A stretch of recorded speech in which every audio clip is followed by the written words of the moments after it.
Hi, this is 10-Minute Bill with the 10MinuteBible.com. We're doing an exegetical outline of 1 Peter 4, 14 through 16. A small part of the chapter, we'll be eventually tying it in. Let's look at the text and first find the main verb, blessed. A couple other verbs, blaspheme, glorified. And then we have some subjunctives here. So, you're blessed if you're reproached for the name of Christ. We handle the conditional statements. It's time when. So the time when you're blessed is when you're reproached for the name of Christ. And then we have a hot tea that gives the reason you're blessed. It's because the Spirit of glory and of God rests on you. In other words, they get the Spirit of glory, they get rewarded. So you're blessed if you're reproached for the name of Christ because the Spirit of glory rests on you. We then have a phrase that isn't in a couple of translations of the Bible.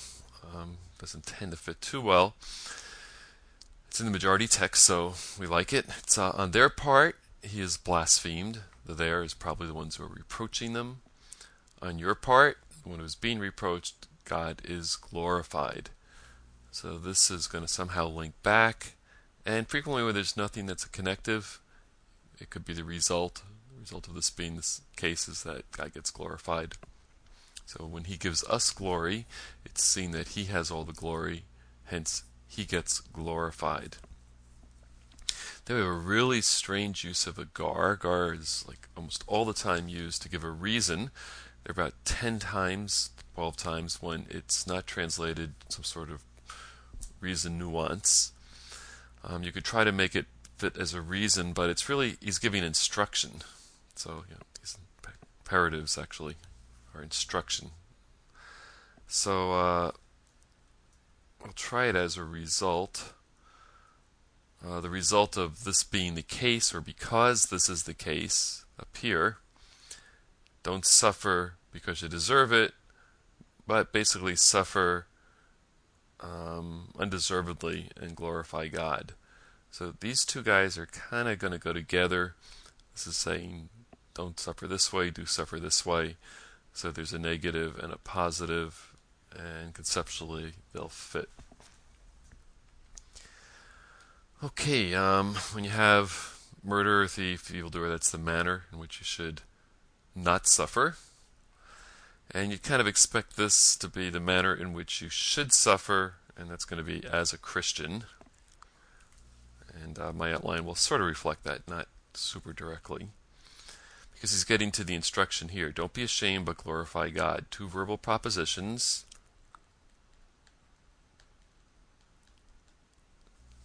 That are parallel. And we'll look at them, how they fit the outline.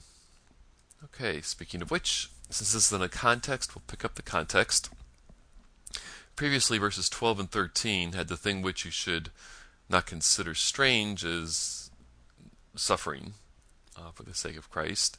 And the thing which you should focus on or rejoice in is that you'll share in Christ's suffering proportionately to the degree which you'll share in his glory. So if you look at this from a big picture perspective, it really is saying the thing in which you should rejoice or focus on is that suffering for following Christ will result in the joy of sharing in his glory. Anything that has some of those concepts in it would probably be an acceptable summary.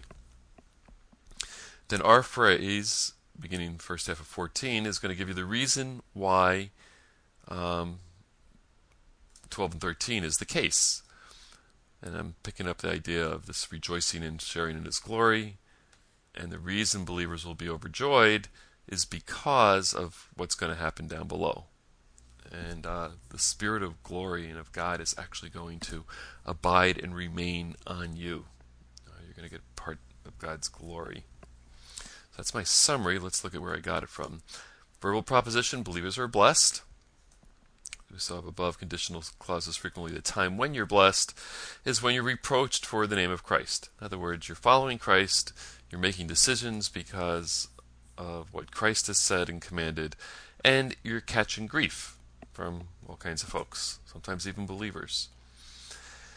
So that's when you're blessed, and the reason you're blessed suffering for Christ is because the Spirit of God and glory rest on you. You get rewarded.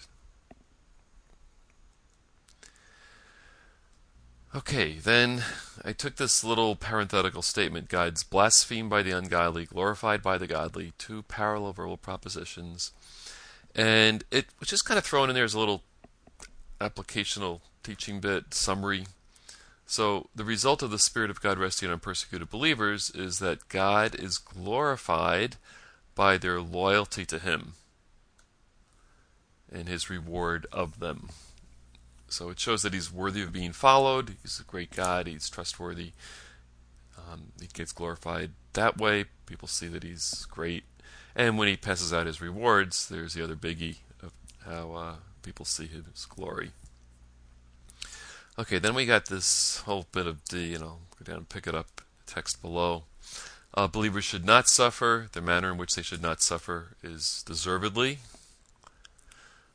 Combine the two of those. The manner in which believers should not suffer is deservedly. It's not rocket science. It's pretty easy.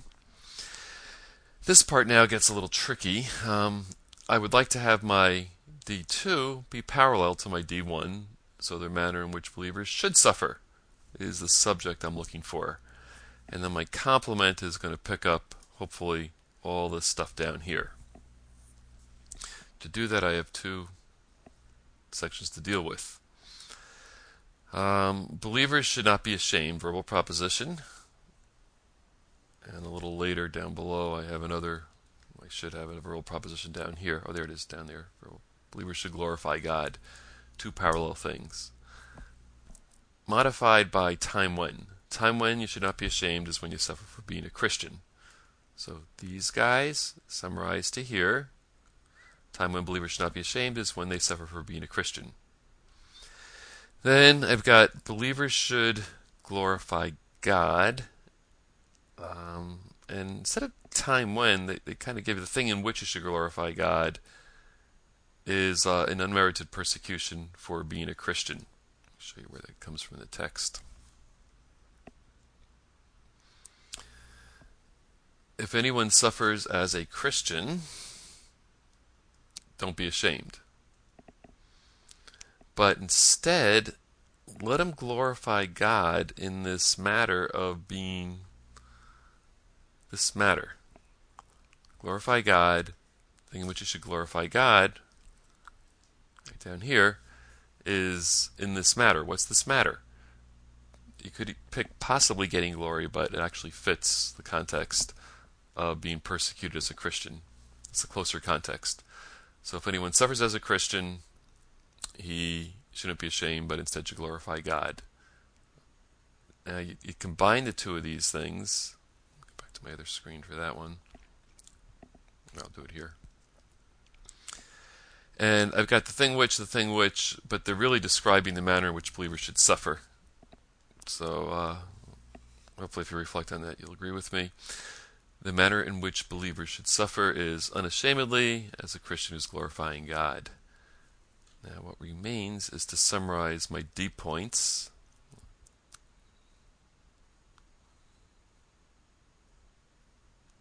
Where we are, okay, up here. And I'm doing it as a result. As a result of God being glorified by rewarding loyal believers, the manner in which believers should suffer is undeservedly and unashamedly as they glorify God. The time tense nuance is something you might want to discuss. But the idea is the Spirit of glory rests on persecuted believers. He's glorified by them. And as a result of persecuted believers getting glory and in the process glorifying God, they need to live in this manner down here. Not with fear, not with trembling, not with deserving punishment, but so that it's a cause of rejoicing in God's future glory.